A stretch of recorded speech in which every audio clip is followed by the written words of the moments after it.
आइए हम प्रार्थना करें। हमारे महान दयालु जीवित पिता परमेश्वर, धन्यवाद करते हैं कि आपने हम सभी को अब तक जीवित रखा है। आपने हमारे जरूरतों को पूरा किया है। आपने हमारा साथ नहीं छोड़ा। पिता, हम आपका धन्यवाद और महिमा करना चाहते हैं कि आप उसके योग्य। हम इस समय आपके करीब आते हैं, अपने आप को आपके हाथों में सुन और अपने पाप गुनाहों के लिए क्षमा मांगते हैं और प्रार्थना करते हैं कि आप हमें सफेद करें, हमें पवित्र करें। प्रार्थना करते हैं कि आप अपने आत्मा के द्वारा हम सभी को सिखाइए और बढ़ाइए। पिता परमेश्वर, जब हम सुसमाचार के गहराई को देख रहे हैं, आप उसके गहराई में हमें लेते चले जाए। आप हमें बहुत गहरा ज्ञान जो है हमें दीजिए और हम आपके प्रेम को देखते हुए आप में और करीबी से हम अपने जीवन को आपके हाथों में सौंपते हैं और प्रार्थना करते हैं कि आपकी ही इच्छा हमारे जीवन, आज की पढ़ाई को आपके हाथ में सौंप। इस विनती को यीशु मसीह के नाम से हम खास तौर से परमेश्वर का धन्यवाद करना चाहते हैं। परमेश्वर धन्यवाद के योग्य हैं। क्योंकि यदि हम अपने जीवन को देखें, यदि आप आज को ही देख ले, आज का दिन हमारा होना जो है सबसे बड़ा कारण होना चाहिए कि हम परमेश्वर का धन्यवाद करना ना छोड़े, पर हम लगातार धन्यवाद करें। और इसके साथ साथ ये मौका, ये समय होना कि हम एक साथ वचन के अध्ययन के साथ शुरुआत करें, ये उससे बड़ा और एक आशीष हमें जो है परमेश्वर की ओर से इस भोर के समय में, दिन के शुरुआत में ही परमेश्वर हमें दे रहे हैं। तो परमेश्वर की महिमा हो, परमेश्वर का धन्यवाद हो, क्योंकि वो हमसे प्रेम करते हैं और वो हमारे साथ है। मैं और आप सबका भी स्वागत करता हूँ, धन्यवाद करता हूँ कि आपने चुनाव किया आज के बाइबल स्टडी में जुड़ने की। और मैं प्रार्थना करता हूँ कि परमेश्वर आपको व्यक्तिगत रूप से सिखा, पवित्र आत्मा आप ही आपसे बात करे, हर एक चीजों को सरल तरीके से आपको समझा। और हम इस पढ़ाई में हम उत्पत्ति 3 का 15 को हम अब देखने में, हम उस सफर में जा चुके हैं। और हम इस आयत को इसीलिए देख रहे हैं क्योंकि उत्पत्ति 3 का 15 वाकई में जो है पहली बार उस रहस्य का हम जो है खुलासा होते हुए देख, पहली बार जो है सुसमाचार का प्रचार यहाँ पर हमें सुनने को मिल रहा है। और वो पहले प्रचारक कोई और नहीं बल्कि हमारे सृष्टिकर्ता और उद्धारकर्ता परमेश्वर। हम देखते हैं कि उत्पत्ति 3:15 जो है उसे सबसे पहला जो है सुसमाचार का प्रचार कहा जाता है। और हम देख रहे थे कि किस प्रकार से परमेश्वर जो है कितने अच्छे शब्दों में, स्पष्ट शब्दों में हमारे सामने जो है सुसमाचार की सच्चाई को जो है वो सालों साल पहले जो है हमारे सामने वो पेश कर। और हम कुछ चीजों को देख रहे थे क्योंकि बहुत लोग जो कि कहने को बहुत बाइबल के ज्ञानी हैं, पर तो भी वो इस बात को नहीं मानना चाहते और नहीं मानते हैं कि उत्पत्ति 3:15 जो है वाकई में मसीही भविष्यवाणी है। कि ये मसीह यीशु मसीह के बारे में ये भविष्यवाणी।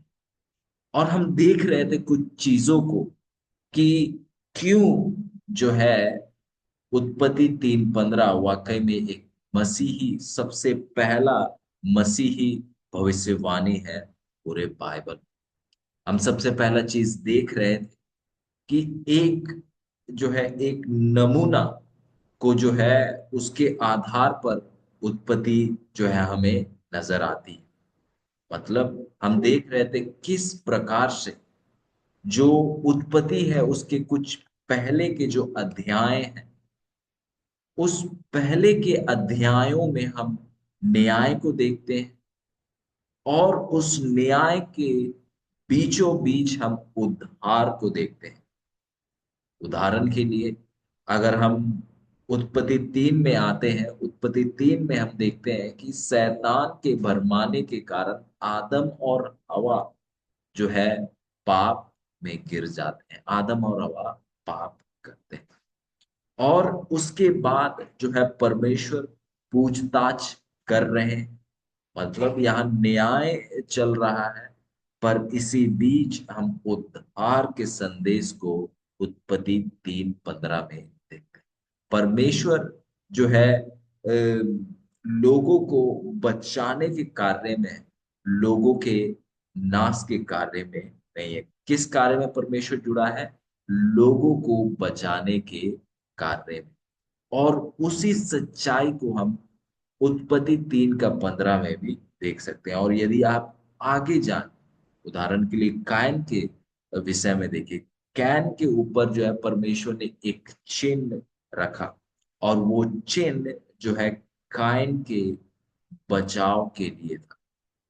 कायन के ऊपर ये चिन्ह लगाया गया कि जो कोई इसको मारेगा उससे जो है 7 गुना ज्यादा बदला ली जाएगी। तो परमेश्वर जो है एक न्याय कर रहे हैं, एक एक न्याय का दौर है कायन के ऊपर। कैन ने हाबिल को मारा, उसके बिल्कुल जैसे उनके माता पिता के साथ हुआ, परमेश्वर पूछताछ करते हैं।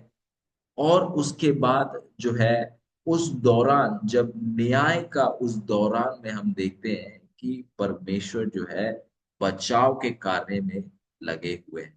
परमेश्वर ने यदि कायन के ऊपर मोहर लगाया तो उसको बचाने के लिए लगाया, पर दुख की बात है कि कायन जो है परमेश्वर के दया और अनुग्रह को नहीं देख पाया, और परमेश्वर से वो मुंह फेर कर दूर चला गया।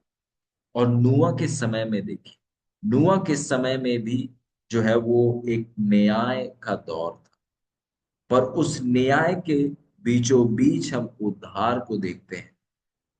जल प्रलय से पहले जो है उद्धार का संदेश को परमेश्वर ने नूह के द्वारा प्रचार किया। तो हम इस सच्चाई को हम बार बार जो है उत्पत्ति में देखते हैं कि न्याय पर परमेश्वर बचाने के लिए है। और उस सच्चाई को हम जो है उत्पत्ति 3:15 में भी देखते हैं कि न्याय है, पर परमेश्वर बचाव के लिए वहां पर। फिर दूसरा चीज हम परख रहे थे कि उत्पत्ति 3:15 स्पष्ट तरीकों से बताता है कि जो बीज है, जो पुत्र जो स्त्री जनेगी, वो जो उस सांप है, जो सर्प है, उसका सर को वो कुचल डालेगा। क्या करेगा? सर को वो कुचल डालेगा। फिर जब हम इसको पढ़ते हैं तो हम ये सवाल पूछते हैं कि यदि इसको शब्दों के अनुसार देखा जाए, यदि इसे भविष्यवाणी के तौर से ना देखा जाए, तो इसका मतलब हम ये कह रहे हैं कि जो सांप ने, जो सर्प ने, जिसने आदम और हवा को भरमाया, वो क्या है? वो सालों साल के लिए जीवित है, फिर उसके सर को जो है फिर कुचला जाता है क्रूस के। पर हम देखते हैं कि सांप की इतनी लंबी तो आयु नहीं थी। मतलब ये जरूर जो है चिन्हित रूप से भविष्यवाणी तौर से जो है एक गहरा आत्मिक सच्चाई जो है हमारे सामने परमेश्वर पेश कर रहे हैं। फिर तीसरा चीज हम देख रहे थे कि किस प्रकार से हमारे यहूदी भाई बहन जो है उत्पत्ति 3 का 15 को जो है एक मसीही भविष्यवाणी के तौर से वो उसे देखते हैं। और यदि आप उनसे मिले और उन्हें उत्पत्ति 3 का 15 के विषय में पूछे, और वो आपको बताएंगे कि ये किस तरीका से मसीहा को जो है सबसे पहले जो है परमेश्वर जो है मनुष्य का सामने जो है उसका परिचय दे रहे हैं। और आप यदि देखेंगे उत्पत्ति 3:15 में सबसे पहला परिचय जो है मसीहा का, उद्धारकर्ता का दिया जा रहा है, और उसका परिचय जो है एक उद्धारकर्ता के तौर से दिया जा रहा है। वो सृष्टिकर्ता है, इस बात का सबूत हम जो है उत्पत्ति उसका 1 और 2 में हम देखे हैं, और कि परमेश्वर सृष्टि करता है, रिश्ता रखने वाला परमेश्वर है। और 3 में हम उस सच्चाई को देखते हैं कि वो उद्धार करने वाला परमेश्वर है। फिर आइए और कुछ बातों को देखें जो कि उत्पत्ति 3:15 को और स्पष्ट हमारे सामने करता है।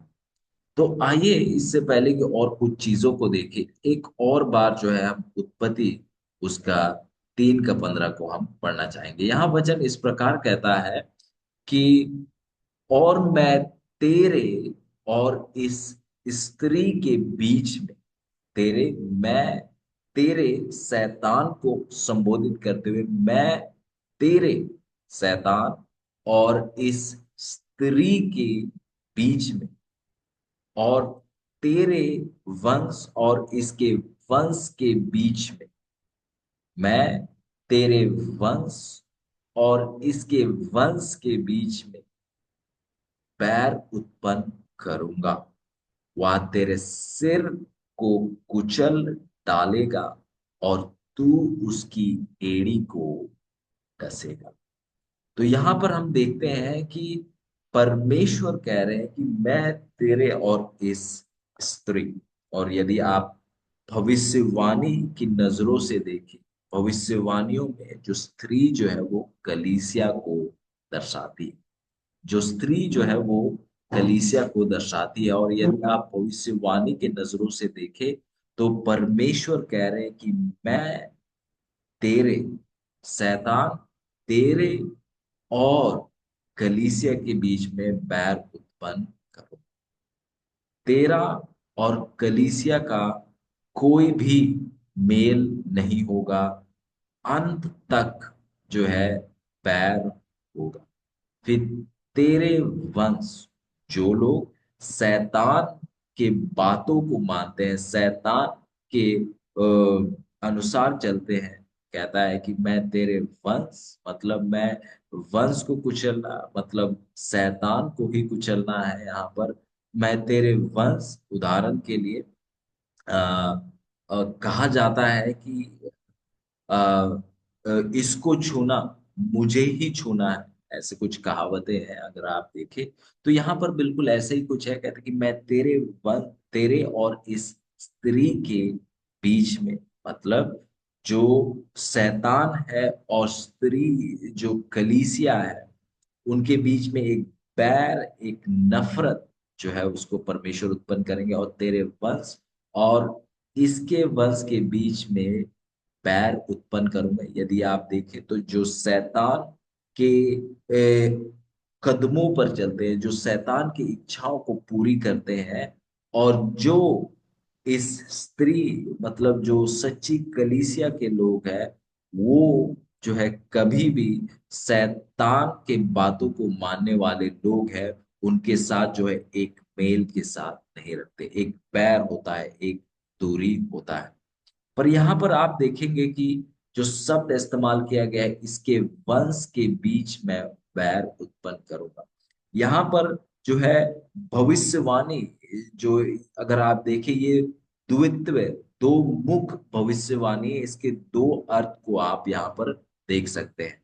यहाँ पर जब आप वंश देखेंगे सब, उलझन में ना पड़े, जब यहाँ पर आप वंश देखेंगे सब, ये वाकई में जो है एक वचन है। इसको हम आगे भी और देखेंगे। यहाँ पर जो आप वंश देखेंगे, ये वाकई में एक वचन है। फिर यहाँ देखिए आगे, उस वंश को जो है संबोधित करते हुए देखिए क्या कहता है। वह तेरे वंश को संबोधित करते हुए, और ये स्पष्ट करता है आगे के कुछ अक्षर की, ये वंश जो है वाकई में जो है एक मनुष्य, वह तेरे सिर को कुचल डालेगा। स्पष्ट करता है कि जो वंश है, ये कोई आने वाला है, जो आने वाला, जो बचाने वाला है, और तू उसकी एड़ी को डसेगा। तो ये जो है वचन का सच्चाई हमारे सामने स्पष्ट रूप से जो है उद्धारकर्ता का परिचय हम सबके पास रख रहा है। और जब आप उत्पत्ति 3:15 को देखेंगे तो ये बहुत ज्यादा जरूरी है कि आप जो है पूरा उत्पत्ति उत्पत्ति 1, 2 और 3 के संदर्भ को लेकर जो है आप पढ़ाई कीजिए। आप यदि पिछले संदर्भ के अनुसार देखेंगे तो आपको चीजों को समझने में उलझन हो। आपको पूरा उत्पत्ति 1, 2 और 3 के संदर्भ को देखना होगा, तब जो है चीजें जो है और स्पष्ट होगी। उदाहरण के लिए यदि आप देखें उत्पत्ति 1 और 2, हम देखते हैं कि परमेश्वर जो है सृष्टि कर रहे हैं, और परमेश्वर ने सृष्टि किया जहां पाप और मृत्यु नहीं। उत्पत्ति 1 का 2, 1 और 2, हम सृष्टि को देखते हैं, वो सृष्टि जिसमें पाप और मृत्यु नहीं। फिर उत्पत्ति 3 में शैतान के परीक्षा के बाद, शैतान के भरमाने के बाद आदम और हवा जो है पाप में गिरते हैं, जिसके बाद वो अपने धार्मिक स्थिति को वो खो देते हैं और परमेश्वर से अलग हो जाते हैं। और जैसे वचन कहता है कि पाप जो है हमें परमेश्वर से अलग करता है। पाप जो है हमारे और परमेश्वर के बीच में दीवार को खड़ा करता है। और हम यहाँ देखते हैं कि जब आदम और हवा ने पाप किया, तो उस पाप के कारण एक दूरी जो है उसको आदम और हवा ने महसूस किया। उन्होंने जो है देखा कि उनका जो महिमामय वस्त्र है, परमेश्वर का दिया हुआ वस्त्र है, वो क्या हो गया, उनसे अलग हो गया। फिर इसके बाद आप देखते हैं कि परमेश्वर जो है आप पूछताछ कर रहे हैं। परमेश्वर जो है अ, आदम की वाटिका में आते हैं, फिर सवाल करते हैं, हे आदम, आप कहाँ हैं? फिर उसके बाद परमेश्वर पूछते हैं कि क्या आपने उस वृक्ष से खाया? फिर वे दोनों जो है मानते नहीं है, पर एक दूसरे के ऊपर जो है दोष लगाते हैं। फिर आप देखते हैं कि न्याय जो है, परमेश्वर जो है अपने न्याय के शब्द से कहते हैं, और सबसे पहले जो है परमेश्वर अपना न्याय का जो शब्द है वो उस सर्प के लिए वो कहते हैं। उस सर्प के लिए वो क्या है, उस न्याय के शब्द को जो है कहते हैं। फिर उसके बाद आप देखते हैं कि उत्पत्ति 3 का 15 में आप देखते हैं कि परमेश्वर जो है, अब देखिए उत्पत्ति 3 का 14 में जो करने वाला है, जो करने वाला है उसको जो है सजा सुनाई जा रही, उसका परिणाम क्या होगा, वो करने वाले को सुनाया जा रहा है। पर अगर आप उत्पत्ति 3 का 15 में करने वाले, जिसके द्वारा किया गया, उसको वहां सजा सुनाई जा रही है। पर यदि आप उत्पत्ति 3:15 में आए तो करवाने वाले की ओर जो है सजा सुनाई जा रही है। उत्पत्ति 3 का 14, जिसके द्वारा किया गया, उसको परमेश्वर जो है सजा सुना रहे हैं। और उत्पत्ति 3 का 15 में करवाने वाले, करवाने वाला कौन? शैतान, उसको जो है सजा सुनाई जा रही, उसको यहाँ पर सजा सुनाई जा रही है। तो आप यदि देखें, अगर आप उत्पत्ति 3 का 14 को पढ़ें, वहां स्पष्ट देखिए किस प्रकार वचन कहता है।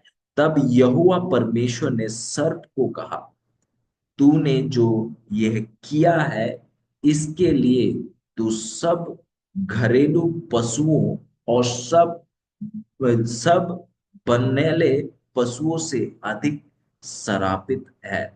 तू पेट के बल चला करेगा और जीवन भर मिट्टी चाटता रहेगा। तो हम यहाँ देखते हैं वचन स्पष्ट कर हमें बताता है, एक गहरा सीख हमें यहाँ वचन से मिलता है कि पाप जो है आपको चोट पहुंचाए, आप सुरक्षित पाप नहीं कर सकते। पाप आपको चोट पहुंचाएगा और वो इतना गहरा होगा, जैसे हमने देखा कि उसका जो असर, उसके वजह से जो हम पर आना है, वो हम अनंत काल के लिए भी उसको अनुभव करेंगे। हम देख रहे थे किस प्रकार से पाप के वजह से हम जीवन को पूर्ण रूप से उसका आनंद जो है उस हमेशा के जीवन में नहीं।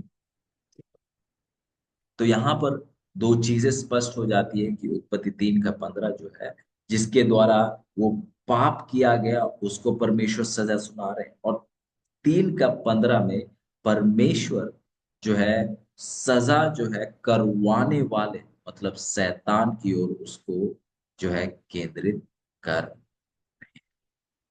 और यदि आप देखें ये सर्प कौन है, इसका विषय में आइए हम प्रकाशित वाक्य उसका 12 का 9 को पढ़ेंगे। प्रकाशित वाक्य उसका 12 और 9, यहाँ वचन इस प्रकार लिखता है, और वह बड़ा अजगर अर्थात वही पुराना सांप, जो इब्लीस और शैतान कहलाता है और सारे संसार का भरमाने वाला है, पृथ्वी पर गिरा दिया गया और उसके दूत उसके साथ गिरा दिए गए।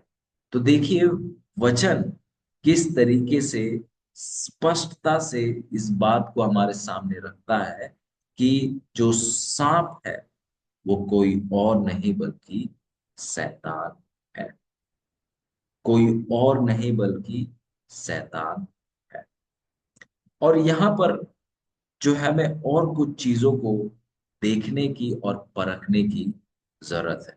हमें कुछ चीजों को एक साथ तुलना करके देखने की जरूरत है। और परमेश्वर ने कहा कि मैं बैर उत्पन्न करूंगा, किसके बीच में?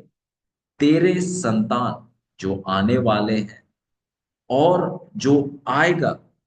बैर जो है वो हमेशा जो है आप दोनों के बीच में रहेगा। देखिए कहता है कि और मैं तेरे और इस स्त्री के बीच में, तेरे और इस स्त्री के बीच में बैर उत्पन्न करूंगा, मतलब मैं तेरे और इस स्त्री के बीच में बैर उत्पन्न करूंगा। और इसके अलावा देखिए इसके साथ साथ दूसरा जिसके साथ बैर उत्पन्न करेगा वो है तेरे वंश और इसके वंश के बीच में बैर उत्पन्न करूंगा। मतलब जो लोग शैतान के कदमों पर चलते हैं, जो लोग शैतान के इच्छाओं को पूरा करते हैं, उनके बीच में, और जो लोग परमेश्वर के साथ ईमानदारी का रिश्ता में रहते हैं और पवित्रता का जीवन जीते हैं, उनके बीच में बैर उत्पन्न होगा। इस सच्चाई को भी यहाँ हम देख सकते हैं। और हम देखते हैं कि इस बैर को, इस नफरत को देखने के लिए हमें ज्यादा दूर जाने की जरूरत नहीं पड़ी। हम देखते हैं परमेश्वर जो है उत्पत्ति 3 का 15 में भविष्यवाणी कर रहे हैं कि जो लोग शैतान के साथ रहेंगे, वो लोगों के बीच, और जो लोग परमेश्वर के साथ होंगे, इनके बीच में एक बैर उत्पन्न होगा, बैर उत्पन्न होगा। और हम देखते हैं कि जैसे हम उत्पत्ति 4 में आते हैं, हम उस कहानी को देखते हैं कायन और हाबिल के विषय में, कि किस प्रकार से वो दोनों जो है एक ही माता पिता के बच्चे थे, पर किस प्रकार से उनके आत्मिक माता पिता जो है वो अलग अलग थे। कायन का आत्मिक पिता कौन हो गया? शैतान हो। और हाबिल का आत्मिक पिता कौन था? सृष्टिकर्ता परमेश्वर। और अब देखिए, जब दो समूह के लोग यहाँ हुए, तो आप देखते हैं कि उनके बीच में बैर था। एकता नहीं था, पर बैर आप उसको देखते हैं। बैर आप उसको देखते हैं, और आप देखते हैं कि किस प्रकार से उस बैर के कारण, और हम जानते हैं कि शैतान केवल मारना और नाश करना जानता है, पर परमेश्वर के लोग जो है प्रेम के द्वारा जो है वो जीतना चाहते हैं। और हम देखते हैं कि जो शैतान के कदमों पर चलता है, वो शैतान के चरित्र को भी प्रकट करता है। और उस चीज को आप कायन के जीवन में आप देख सकते हैं कि किस प्रकार से जब वो धार्मिकता के साथ परमेश्वर के अनुसार, जब आबिल जो है बलि बलि दे रहा था, और जब काइन का बलिदान को नहीं ग्रहण किया गया, तो ये बात जो है आबिल को नहीं, जब नहीं किया गया, तो ये बात जो है काइन को नहीं पसंद आया, और वो उठता है और अपने ही भाई जो आबिल है उसका जो है खून जो है कायम कर देता है। आप देख सकते हैं कि ये उत्पत्ति 4 है, और वो भविष्यवाणी जो है आपके सामने पूरी होती नजर आ रही है, कि जो शैतान के वंश है और जो परमेश्वर के वंश है, उस स्त्री के वंश है, वे जो है किस तरीके से एक संघर्ष में, एक बैर। फिर यदि आप गौर करें, तो अब जैसे हमने कहा कि ये जो है दो दो मुहिया जो है द्वितीय, ये भविष्यवाणी है, जो है ये दो ये जो है, आप इसको भविष्यवाणी में देखें तो ये द्वितीय इसका जो है पूर्णता है। एक जो है हम अपने जीवन में देख रहे हैं, और एक जो है यीशु मसीह के द्वारा पूरा होता है। क्योंकि यहाँ पर आप देखेंगे, एक चीज गौर करने की बात है कि जो वचन जो यूज किया गया यहाँ है, वो है एक वचन। यहाँ ये नहीं कह रहा है कि मैं तेरे वंश और इसके वंशों के बीच, वंशों जो है हमारा बहुवचन हो गया, पर वंश जो है एक वचन। मतलब यहाँ पर जो है वचन कह रहा है कि शैतान के वंश शैतान के विरुद्ध जो है क्या है, एक बैर उत्पन्न करेगा एक संतान के साथ। एक खास संतान की यहाँ पर जिक्र की जा रही है यहाँ पर जो है। इसीलिए हम कह रहे हैं कि इस चीज को आप लिख कर रखिए कि ये जो है द्वित्व भविष्यवाणी है। द्वित्व भविष्यवाणी है। आप इसको जो है दो अलग स्तरों में जो है उन सच्चाइयों को यहाँ पर आप देख सकते हैं। हाँ, एक हमने देखा सामान्य तौर से, पर जब आप आत्मिक आत्मिक सीख को देखेंगे, उत्पत्ति 3 का 15, आत्मिक सच्चाई को यदि आप 3 का 15 में देखेंगे, तो आत्मिक सच्चाई में भी आप द्वित्व भविष्यवाणियों को आप देख सकते हैं। तो यहां पर हम देखते हैं कि यदि आप देखें, तो यहां पर एक वंश की बात कर रहा है, एक खास वंश की बात कर रहा है, जिसके विरुद्ध में जो है परमेश्वर बैर उत्पन्न करे। तो यहां पर आप देखेंगे, तो यहां पर एक वचन का इस्तेमाल किया जा रहा है। फिर जिसका सबूत यदि आप उसका 15 का आखिरी भाग पढ़े, यहाँ इस प्रकार कहता है कि वह तेरे, उस एक संतान को संबोधित करते हुए कहता है कि वह तेरे सिर को कुचल डालेगा, और तू उसकी एड़ी को डसेगा। और एक सवाल आपको अपने आप से पूछने की जरूरत है कि क्या जो हवा है क्या? हवा है यदि बहुत लोग कहते हैं, बहुत सवाल उठाते हैं उत्पत्ति 3 का 15 में। एक सरल सा सवाल हमें पूछने की जरूरत है, और वो ये है कि क्या हवा के किसी संतान ने उस सांप का सिर कुचला था? सरल शब्दों में, क्या? अगर वो कहते हैं कि ये आप भविष्यवाणी, ये भविष्यवाणी नहीं है, ये जो है एक केवल ये सामान्य सच्चाई को बता रहा है, तो सवाल सामान्य, एक एक सरल सा पूछना है। वो ये है कि क्या हवा के कोई संतान ने जो है उस सांप का सर कुचला, जिसके द्वारा आदम और हवा को जो है आ, परखा गया, उनको जो है धोखा दिया गया?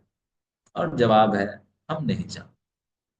और हम देखते हैं कि वचन में भी उसका जो है आ, लेखन नहीं किया गया।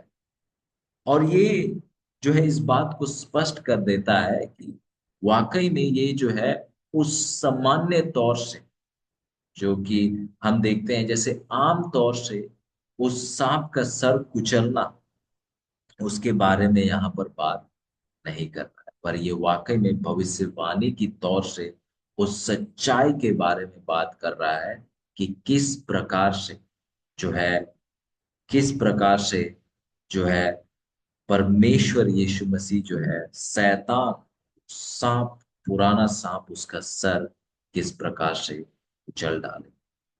और हम देखते हैं कि ये बिल्कुल ऐसा ही हुआ। क्रूज पर आप देखते हैं कि शैतान के सर को कुचल डाला, मतलब सर को कुचलना, मतलब उसको पूरा खत्म कर दिया। आप कहेंगे कि अरे शैतान का तो खात्मा नहीं हुआ है, वो तो आज भी है। हाँ अजीजों, शैतान आज भी है, पर उसका जो है अंत हो गया है। जो निर्णय जो है वो आ गया है, और वो ये है कि शैतान का नाश होगा, मतलब उसको मार दिया है। उसके अंत जो है हो गया है। जैसे आपको याद होगा, जब दानियल की पढ़ाई कर रहे थे, तो हम देखते हैं कि यरूशलेम का नाश जो है कब हुआ? 70 ईस्वी में हुआ। पर उसका नाश होने का निश्चय जो है कब हुआ? कब वो बात ठानी गई, या वो बात पर मोहर लगा दी गई कि यरूशलेम का नाश होगा? वो तब हुआ जब जो यहूदी लोग थे उन्होंने स्तेफनुस का पथराव किया। नाश कब हुआ? 70 ईस्वी। और पर इस बात को स्थापित और इस बात को कब ठाना गया? जब परमेश्वर ने भविष्यवाणी में जो बता दिया था कि 34 ईस्वी में जो है स्टेफनुस का पथराव होगा, और उस पथराव के साथ जो है यहूदी कौम ने जो है परमेश्वर को पूर्ण रूप से ठुकराया, जिसके बाद जो है उनका नाश होना जो है वो तय हो गया था, जो कि 70 ईस्वी में पूरा हुआ।